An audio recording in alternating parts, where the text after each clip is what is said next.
Intro में time waste ना करके सीधा बात करते हैं इस हफ्ते की एआई अपडेट्स के बारे में।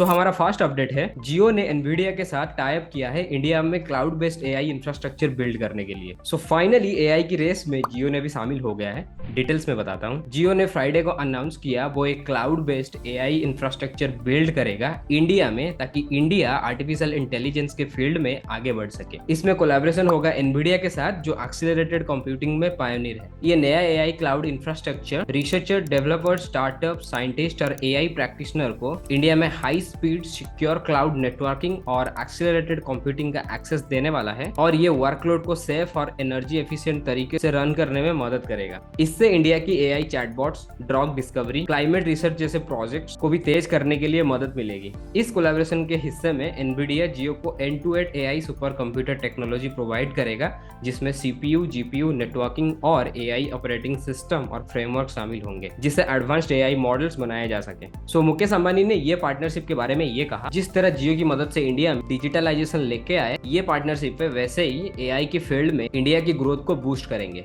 देखते हैं जियो क्या कमाल करता है, लेकिन आप क्या सोचते हो कमेंट सेक्शन में जरूर बताना। अब चलते हैं हमारे नेक्स्ट अपडेट्स में। टाइम मैगजीन ने फ्राइडे को रिलीज किया है टाइम 100 एआई लिस्ट। बेसिकली ये लिस्ट है उन 100 लोगों की जो एआई की फील्ड में कुछ बड़ा कंट्रीब्यूशन किया है। इस लिस्ट में बड़े बड़े नाम जैसे Sam Altman, Elon Musk, Jensen Huang, इनके नाम के साथ कुछ इंडियंस की नाम भी शामिल है, जो इंडिया के लिए एक बहुत बड़ा प्राउड मोमेंट है। इंडिया से इस लिस्ट में शामिल है Neel Khosla, CEO and founder of Curai, जो कि एक वर्चुअल हेल्थ केयर कंपनी है और एआई की मदद से प्राइमरी हेल्थ केयर प्रोवाइड करता है लो कॉस्ट में। सेकंड में है मनु चोपड़ा, सीईओ ऑफ कार्या, ए नॉन प्रॉफिट ऑर्गेनाइजेशन जो लोगों को फेयरली कॉम्पेंसेट करता है एआई फील्ड में काम करने के लिए। थर्ड में है Tushita Gupta, CTO and founder of Refiberd, एक कैलिफोर्निया बेस्ड कंपनी है जो किसी भी टेक्सटाइल आइटम में इस्तेमाल होने वाला मटेरियल को सही तरीके से पहचानती है, और ये एआई की मदद से उन्हें रिसाइकिल करने में मदद करती है। और last, Sneha Revna, founder and president of Encode Justice, एक यूथ मूवमेंट जो लोगों को एआई की पॉलिसी के बारे में इन्फॉर्म और एजुकेट करता है। बट इंटरेस्टिंग पार्ट ये है, she is only 15 years old and youngest on the list of leaders. अब चलते हैं नेक्स्ट अपडेट के ऊपर, जो कि एक एआई टूल्स के बारे में है। राइट सोनिक कंपनी ने लॉन्च किया है अपना ऑडियो सोनिक,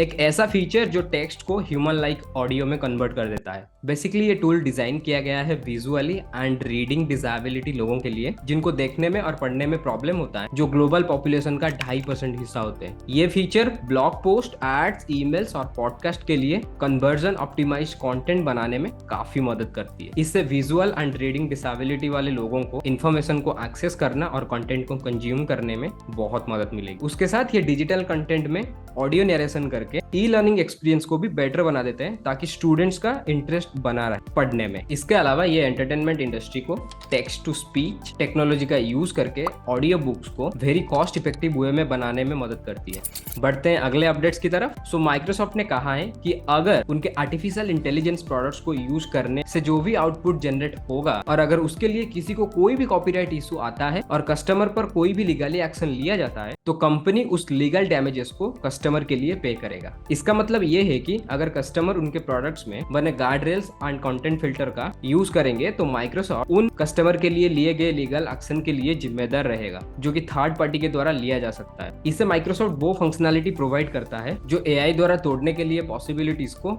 कम करने के लिए। हमारा लास्ट अपडेट है गूगल क्लाउड के बारे में। बेसिकली गूगल क्लाउड्स ने ONDC, open network for digital commerce, को जनरेटिव एआई के साथ सुपरचार्ज करने के लिए रेडी है, ताकि non techy savvy sellers and buyers को बहुत ज्यादा मदद मिल सके। गूगल क्लाउड ने अपने बर्न डिजिटल समिट में बेंगलुरु में ये डेमोन्स्ट्रेट किया कि कैसे ये नई कैपेबिलिटीज इंडिया के बायर्स और सेलर्स दोनों के लिए बेनिफिशियल होगा। गूगल क्लाउड के duet AI powered ONDC seller app businesses को हेल्प करेगा कुछ क्लिक्स में इमेजेस, डिस्क्रिप्शन जनरेट करने के लिए, जो उनको अपने प्रोडक्ट्स को विजिबल करने में मदद करेगा। यूनिक बात यह है कि एक सेलर एक भाषा में कॉन्टेक्स्ट डाल सकता है, जो फिर गूगल एआई को यूज करके इंग्लिश में ट्रांसलेट हो जाएगा, और बायर की रिक्वायरमेंट्स के हिसाब से वो इन्फॉर्मेशन दूसरी भाषा में ट्रांसलेट हो जाएगी। इसका मतलब जितने भी लोकल सेलर है इंडिया में, वो अपने लैंग्वेज में टेक्स्ट डाल के उसको दूसरी लैंग्वेज में कन्वर्ट करके बायर्स को प्रोडक्ट बेच सकते हैं, जिससे लैंग्वेज की बैरियर हट जाएगा बिजनेस के लिए। लिए। सो ये था इस हफ्ते की AI updates and I hope you found the video informative and engaging. अगर वीडियो पसंद आया तो लाइक एंड सब्सक्राइब करना ना भूले,